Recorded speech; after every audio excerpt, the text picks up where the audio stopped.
একদিন মাটির ভিতরে হবে ঘর রিমোনামার, কেন বান্ধ দালান ঘর? প্রাণ পাখি উড়ে যাবে পিঞ্জর ছেড়ে। সুপ্রিয় শ্রোতা মণ্ডলী, অডিও আর্টের পক্ষ থেকে আজকের প্রসঙ্গ, নবী মোহাম্মদ সাল্লাল্লাহু আলাইহি সাল্লাম কি সাকসেস অথবা না? আমি আবার বলছি, নবী মোহাম্মদ সাল্লাল্লাহু আলাইহি সাল্লাম কি সাকসেস অথবা না? আসুন আমরা মূল আলোচনায় ফিরে যাই। আমি একাডেমিক জ্ঞানে কিংবা ঐতিহাসিক জ্ঞানে ততটা পারদর্শী নই, তবে সৃষ্টি জগতে কিছুটা কালচার আছে। আমি তাই দিয়ে কিছু প্রমাণ করব মোহাম্মদ সাল্লাল্লাহু আলাইহি সাল্লাম ইজ নট সাকসেস। এখানে আমি কোনো নবীকেই সাকসেস হতে দেখছি না। তার কিছু প্রমাণ ঐতিহাসিকগতভাবে তেমনটি বলতে না পারলেও দর্শনগতভাবে আমি তার প্রমাণ করার চেষ্টা করব। আমি আমার অনেক লেখাতে নবীগণকে দোষারোপ করেছি শুধু তাদের জন্য যারা তাদেরকে সাকসেসের পথে বড় বাধা হয়ে দাঁড়িয়েছিলেন। আমি এর চূড়ান্ত রায় দিতে পারছি না, কারণ আমি ঐতিহাসিকগতভাবে অনেকটা অজ্ঞ বলে। যেমন তেঁতুল টক এবং লঙ্কা ঝাল, ইতিহাস যেভাবেই উপস্থাপন করুক না কেন, তার প্রমাণ আপনি এখন থেকেই করতে পারেন। কেননা সময় পরিবর্তন হলো, বস্তুর গুণাগুণ এখনও তাই আছে। জন্মের আনন্দ এবং মৃত্যুর কষ্ট নূহ নবীর আমলে লোকজনের যেমন হতো, এখনও ঠিক তেমনই হচ্ছে। একজন যুবতী নারীর প্রতি একজন যুবকের যেমন তাড়না ছিল, এখনও তার ব্যতিক্রম নয়। আজকের যুগের মানুষ যা চাইতে কিংবা পাইতে আকাঙ্ক্ষী 10,000 বছর আগেও তাই ছিল, একটু রকমের ভিন্নতা মাত্র। তবে পার্থক্য যে জায়গাটিকে তা হচ্ছে মন্দের বৈশিষ্ট্য এবং ভালোর বৈশিষ্ট্য ঠিক যেমন ছিল, মন্দের এখনও তাই আছে। অতএব সেই সূত্রে আমরা এখনও চিন্তা করলে তার আলামত উদ্ঘাটন করা তেমন কষ্টের কিছু নয়। তবে চূড়ান্ত ভালোর সংখ্যা সর্বযুগে কম ছিল এবং এখনও তাই। সেই জন্য আমার কথাগুলো মেনে নিতে অনেকেরই কষ্ট হবে। আমি এখানে ভালোর অর্থ চারিত্রিক বৈশিষ্ট্যের চেয়ে সঠিক জ্ঞানীর কথাই প্রাধান্য দেওয়ার চেষ্টা করেছি।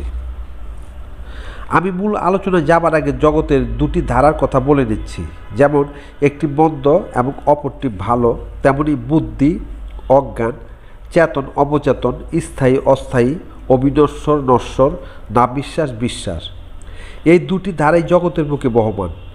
আমাদের ভুলে গেলে চলবে না, আমাদের বিবেকের যাত্রা শুরু হয়েছিল অজ্ঞতা দিয়ে। আমরা গুহামানব, প্রস্তর যুগ, অগ্নিযুগ, ধাতু যুগ, এমনকি কৃষি যুগের ভিতর দিয়ে আধুনিক যুগে পদার্পণ করেছি। আজকের যুগকে আধুনিক যুগ বলে ছেড়ে দিলে শব্দটি পরিপূর্ণতা আসে না। আমরা এই যুগটির নামকরণ করতে চাই প্রমাণগত যুগ বা প্রত্যক্ষগত যুগ, অর্থাৎ মানুষ মাত্রই তার বাস্তবগত দিক নির্ণয় করেই কোনো কিছু ধারণ করতে আগ্রহী প্রকাশ করতে চান। প্রশ্ন আসতে পারে, তাহলে কি ঈশ্বর ভগবান আল্লাহ খোদাকেও মানুষ বাস্তব নিরিখে পর্যবেক্ষণ করে বিশ্বাস করে নিতে আগ্রহ প্রকাশ করেন কি না? যদি ঈশ্বরকে জ্ঞানের মানদণ্ডে জানা বোঝা সম্ভব হয়, তাহলে মানুষ নগদ ছেড়ে বাকির আশা কেন করবে? সত্যিকার অর্থে তাই। আমি শুধু মানুষের মনের কথাগুলো বলে দিলাম, যা অনেকে দাবি করতে সাহস করেন না। যাই হোক, আমার কথা ছিল দুটি ধারা নিয়ে। মানুষ মাত্রই জ্ঞান বিকাশের লগ্ন থেকে অজানার জগৎ দিয়ে যাত্রা শুরু করেছেন। সকল মানুষের চিন্তা ও ভাবনার ফসল হিসেবে আজকের এই আধুনিক বিশ্ব। মানুষ এখানে এসেও থেমে নেই, তার যাত্রা অব্যাহত রেখেছে তার লক্ষ্যে পৌঁছানোর জন্য। মানবজাতির লক্ষ্য কী আমরা হয়তো আজও উদ্ঘাটন করতে পারিনি। যদি কখনো সেই উত্তর আমরা পেয়ে যাই, ঠিক তখন থেকে আমরা হয় পূর্ণরূপে ঈশ্বরকে আঁকড়ে ধরব, না হয় ঈশ্বরের কোনো নামগন্ধ পৃথিবীতে থাকতে দেব না। আমরা কি জানি আলো আধার এই দুটির আদি অস্তিত্ব কি? আধার না আলো, অর্থাৎ আগে কার জন্ম? একটি ঘরকে আলোকিত করতে হয় লণ্ঠন, মোম, কুপি বা হেরিকেন জ্বালিয়ে, এবং তার পিছনে একটি ব্যয় নির্ভর করে। কিন্তু ঘরটিতে অন্ধকার করতে হলে ঠিক আলোটিকে সরে নিলেই হয়ে যায়, অর্থাৎ অন্ধকার সৃষ্টি করতে কোনো ব্যয়ের প্রয়োজন দেখা দেয় না। আলো এবং অন্ধকার এই দুই অস্তিত্বের ভিতর আদি অস্তিত্ব হচ্ছে অন্ধকার। ঠিক তেমনি অজ্ঞান, অবচেতন, স্থায়ী, অবিনশ্বর ও না বিশ্বাস বিষয়গুলো হচ্ছে জগতের বুকে আদি অবস্থান, যার পিছনে কোনো ব্যয় বা শ্রম নেই। অর্থাৎ আলোটি সরিয়ে ফেললে ঘরটি যেমন অন্ধকার হয়ে পড়ে, তেমনি জ্ঞান, চেতন, অস্থায়ী, নশ্বর ও বিশ্বাসকে সরিয়ে দিতে পারলেই যার যার আদি অবস্থানে সমাসীন বা লীন হয়ে যাওয়া সম্ভব হবে। সেই হিসেবে মহাপ্রকৃতি হচ্ছে অখণ্ড কিতাব। ঠিক তার থেকে নেওয়া অংশ বিশেষ লিখিত আকারে আসা গ্রন্থগুলো হচ্ছে খণ্ডিত কিতাব। মহাপ্রকৃতি যা ঈশ্বরের নির্দেশ মেনে এখনও বহমান, যেখানে কারো হাত দিবার ক্ষমতা কিংবা বিকৃতি ঘটানো সম্পূর্ণ অসম্ভব, কিন্তু মহাপ্রকৃতি থেকে নেওয়া অংশ বিশেষ ভুল তথ্য সন্নিবেশিত করা কিংবা সত্য বা ঈশ্বরের নামে চালিয়ে দেওয়া সম্ভব, যা সকল আসমানি গ্রন্থগুলো আমাদের তেমনটি নির্দেশনা দিয়ে থাকেন। আমরা ঈশ্বরকে এখন কাছে না পেলেও তার সৃষ্টি জগৎ বা অখণ্ড কিতাব সম্যক বা বাস্তব বা চাক্ষুষ রয়েছে। তার দেয়া সৃষ্টি জগতের বৈশিষ্ট্যের ভিতর ঈশ্বরের বৈশিষ্ট্য নিহিত আছে বলে বিজ্ঞান কিংবা ধর্মীয় গ্রন্থ স্বীকৃতি দানে বদ্ধপরিকর।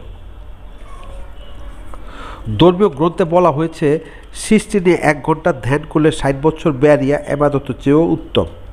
আবার সাধু মহন্তরা বলছেন, মন তোমার অধরার কি প্রয়োজন, ধরাতে যা দিয়েছেন ধরো আগে তার সাধন, অর্থাৎ করো আগে তার সাধন। অর্থাৎ ধরা এখানে সৃষ্টি জগৎকে ইঙ্গিত করা হয়েছে। আবার নিজকে চিনলে রবকে চেনা যায়। নিজ এখানে সৃষ্টি তথা ধরা বা নিকটতম অস্তিত্ব। অন্যদিকে বিজ্ঞান যত ফর্মুলা বা সূত্র আবিষ্কার করেছেন, তা সৃষ্টিকে অ্যানালাইসিস করে এত আবিষ্কার করছেন। আর আপনিও সৃষ্টিকে ছাড়া কোনো কিছুকে জানা কোনোভাবেই সম্ভব নয়। এখন প্রশ্ন, নবীগণ আনসাকসেস কেন এবং জগৎবাসীর নিকট তারা কি বলার চেষ্টা করেছেন? তারা সত্যটি বলার চেষ্টা করেছেন বা কিছু অনুসারীদের মাঝে তা রেখেও গিয়েছেন, কিন্তু বুদ্ধি, চেতন, অস্থায়ী, নশ্বর বিশ্বাস সর্বদাই বিশ্বে বড় জায়গাটি দখল করে থাকেন, যার ফলে কালের করাল গ্রাসে জ্ঞান, সত্য, রিয়েলিটি, অরিজিনালিটি কিংবা পিউরিটি বিলীন হয়ে যায় জগৎ থেকে। এরপর সেখানে এসে বাসা বাঁধে বুদ্ধি, বিশ্বাস, চেতন, অস্থায়ী এবং নশ্বর। জগৎবাসী তাদের নাম জগৎ থেকে একেবারের জন্য নিশ্চিহ্ন করতে না পারলেও তাদের দেয়া মতাদর্শ, যেমন চিন্তা, চেতনা, মত, পদগুলো বুদ্ধিমানরা রং মাখিয়ে থাকেন। এমনি করে প্রতিযোগী মহানদের মতাদর্শ জগৎ থেকে হারিয়ে গেছে কিংবা হারিয়ে অনেক দূর পর্যন্ত যাবেও। প্রতিযুগে মহান ব্যক্তিদের আগমনের প্রাক্কালে তার অন্তঃস্থল সমাজ প্রতিগণ দাবি তুলেছেন, 100 বছর ধরে চলে আসা বাপদাদার ধর্ম ঠিকই আছে। হে ঈসা, মুসা, ইব্রাহিম, দাউদ, মোহাম্মদ, আপনারা যা বলছেন তা গ্রহণীয় নয় এবং আমরা সংখ্যাগরিষ্ঠতায় বেশি। এমনকি আমাদের সাথে উজির, নাজির, মোক্তার, ডাক্তার, ইঞ্জিনিয়ার, জজ, ব্যারিস্টার এবং প্রশাসনের সকল নেতৃবৃন্দ রয়েছে। অতএব আমরা সঠিক পথে আছি। দেখো তুমি কোথাও বা তোমরা কোথাও ভুল করছো কিনা। সত্যবাদীগণের বক্তব্য, আমরা সত্যের পক্ষ থেকে বলছি, তোমাদের চিন্তা ভাবনায় পোকা লেগেছে।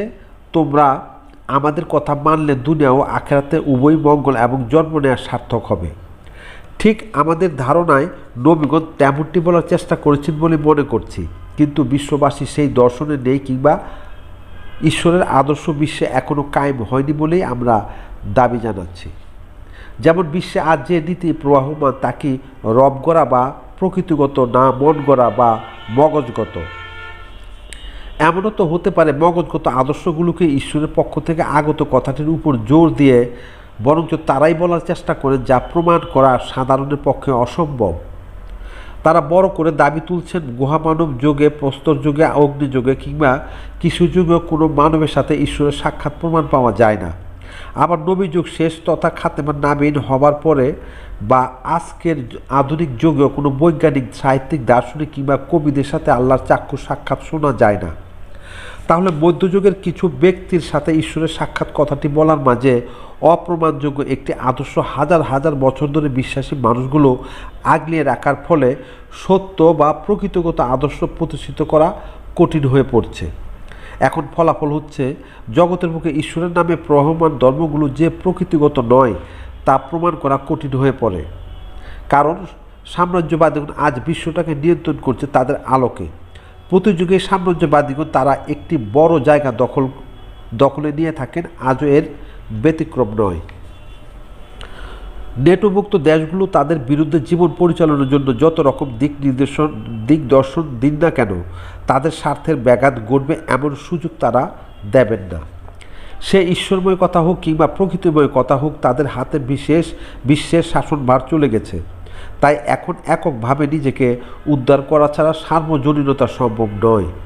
হ্যাঁ, তখনই সম্ভব যখন বিশ্বময় মানুষের ভিতরে একটা প্রতিক্রিয়ার সৃষ্টি হবে, তাও দীর্ঘ সময়ের ব্যাপার। এখন প্রশ্ন, জাতির মাঝে এই ভাবোদয় কী করে হবে তা চিন্তা করা বড্ড দুষ্কর।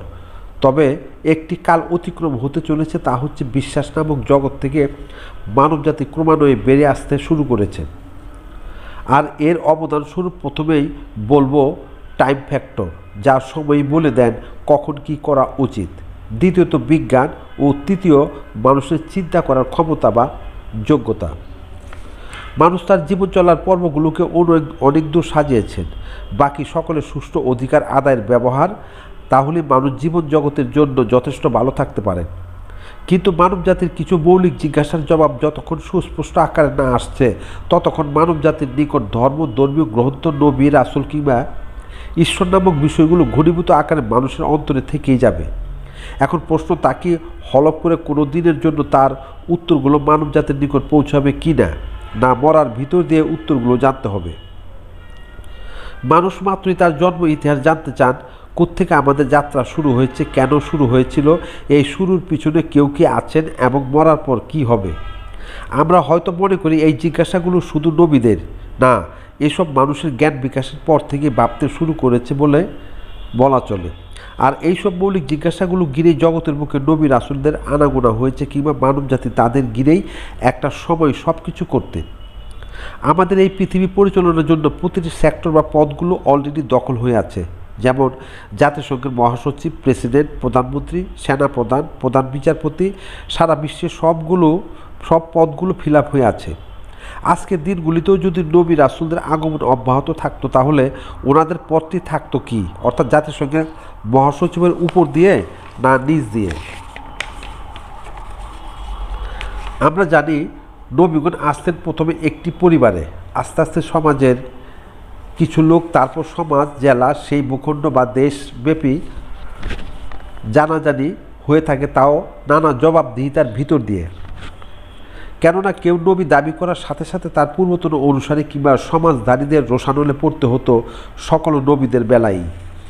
খুব করে তার জীবদশা তার ভূখণ্ডের সবটা জায়গায় উক্ত নবীর আদর্শ প্রতিষ্ঠা করা সম্ভব হয়ে ওঠেনি।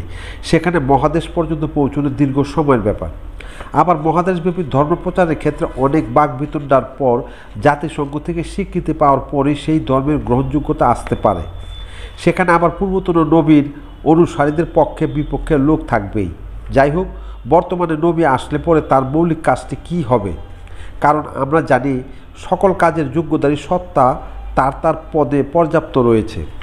অনেকেই বলবেন তিনি ধর্মীয় ভাবধারায় জগৎকে পরিচালনা করবেন। বিশ্ব কিন্তু আজ রাষ্ট্রীয় ধারায় পরিচালিত হয়ে আসছে। সেখানে সামাজিক কিংবা জাতিভেদে খণ্ড খণ্ড যার যার ধর্ম অনুসারে ধর্মীয় কার্য সম্পাদন হয়ে থাকছে। এখন একটিমাত্র পথ খোলা আছে, যা কোনো উচ্চ পদস্থ কেউ তার সমাধান দিতে পারছেন না, তা হচ্ছে আমাদের আগমন, নির্গমন এবং স্রষ্টার পরিচয়। আমরা মনে করি নবীদের শুধু এই পথটি খোলা রয়েছে। তারা আমাদের নিকট এই কয়টি জিজ্ঞাসার উত্তর দানে সকল পদের ঊর্ধ্বে চলে আসবেন বলে আমাদের বিশ্বাস।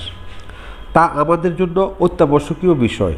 তা না হলে রাজা, প্রজা, উজির, নাজির, এমনকি সকল সম্পদশালী ব্যক্তিবর্গ সকলেই মৃত্যুর নিকট পরাভূত। তারা জগতে যাই কিছু করেন না কেন, মৃত্যু যখন সামনে আসে তখন তাদের সকল ক্ষমতা কিংবা ঐশ্বর্য লীন হয়ে যায়। আরও যায় তারা জানেন না মৃত্যুর ভিতর দিয়ে কোন অজানা জগতে যেতে হচ্ছে। আবার তার সারা জীবনে অর্জন, তার সব কিছু রেখে চলে যেতে হচ্ছে। সব কিছু মিলে মৃত্যুর কথা মনে পড়লে সব যেন অসার হয়ে যায়। তাই উপরোক্ত চারটি প্রশ্নের জবাব মানব জাতির জানা খুবই জরুরি হয়ে পড়ছে। কিন্তু আজ অবধি তার উত্তর না দিয়ে গেল নবীগণ, আর না দিচ্ছে বৈজ্ঞানিকগণ।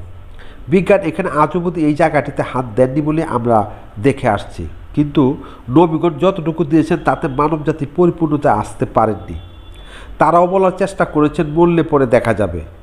আর ঈশ্বরের দোহাই দিয়ে কিছু ধর্মীয় বিধিবিধান দিয়েছেন সকল ধর্মের অনুসারীদের। মানবজাতি তার উত্তর চান দিবালোকের মতো, অর্থাৎ শেষ উত্তর যার পর এই ডাইমেনশন থেকে দেখলো আর কোনো উত্তর নেই। যেমন 2 এ 2 মিলে 4 হয়, এমনকি 1 2 3 4 5 6 7 8 9 0 সংখ্যার উপরে আর কোনো সংখ্যা হয় না। ঠিক এই স্বতঃসিদ্ধ সংখ্যা দিয়ে বিশ্বের সকল অঙ্কের সমাধান হচ্ছে, এমনকি এই সংখ্যাগুলো দিয়ে চাঁদ, সূর্য, মঙ্গল গ্রহের দূরত্ব মেপে তার প্রমাণও করে দেখিয়েছে।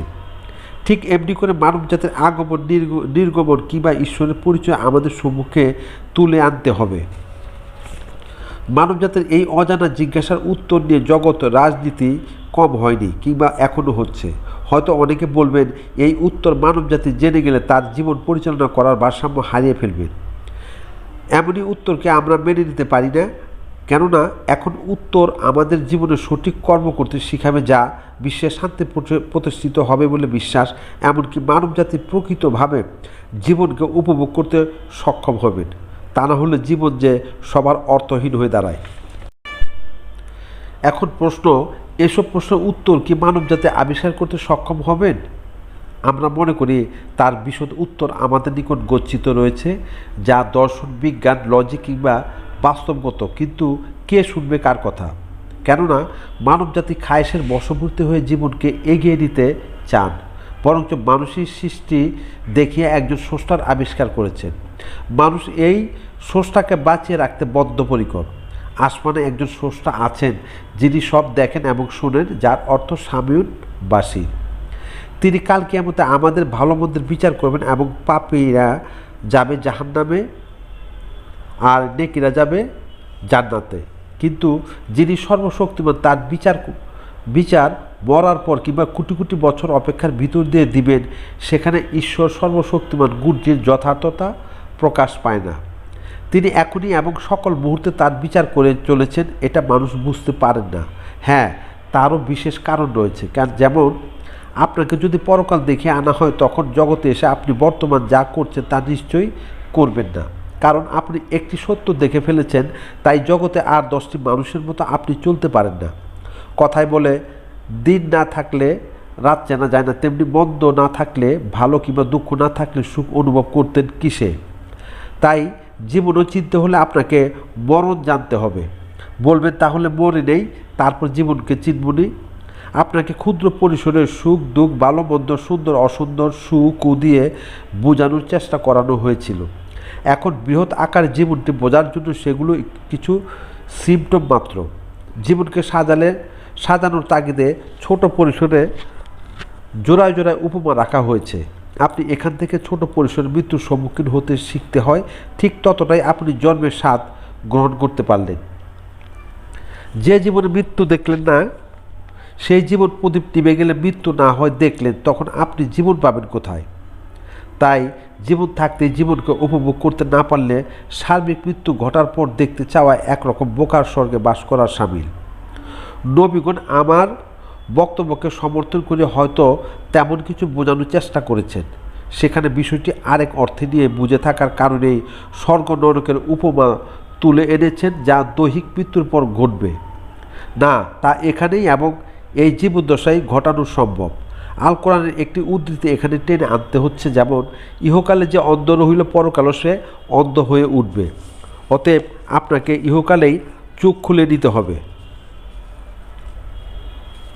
তা না হলে পরকালে আপনার চোখ কেউ খুলে দিবেন না। আমরা আঞ্চলিক ভাষায় একটি কথা বলে থাকি, ঈশ্বরের কি ঠেকা পড়েছে যে তোমার জন্য স্বর্গ বানিয়ে রাখবেন? যদি বিবেচনাগত কথা বলেন, তাহলেও কথাটি এমন করে বলা হবে, তোমাকে সকল যোগ্যতা দিয়ে বানানো হয়েছে, তারপরও যদি তোমাকে সেই যোগ্যতায় পর্যবসিত না করো, তাহলে কখন করবে আর কেই বা করে দিবে?